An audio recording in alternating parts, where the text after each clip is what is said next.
અરે મુંબઈમાં મારો કાર્યક્રમ હતો ને, એક ભાઈબંધ મારો ત્યાં મુંબઈ રે, મને કે ભાવલા જઈ પ્રોગ્રામ કરવા આવે તે પ્રોગ્રામ પતાવીને સીધો ઈ કે ગાડી લઈને નીકળી જાશો, ઈ કે આજ તો તાર મારે ઘરે આવવું જ પડશે, ઈ કે સાંભળજો. મને એમ થયું જાવા દે ને ભાઈ.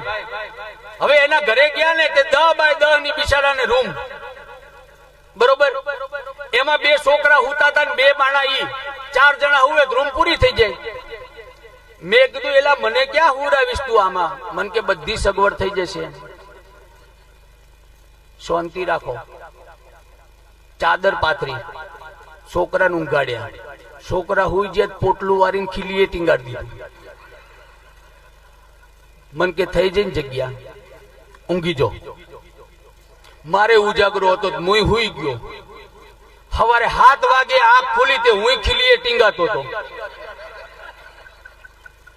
એટલે મેં કીધું મહેમાન ને નથી મૂકતા. મન કે તમે ઊંઘી ગયા પછી 3 મહેમાન બીજા આયા. મેં કીધું એ ચો છે? મન કે પેલી ખીલીએ.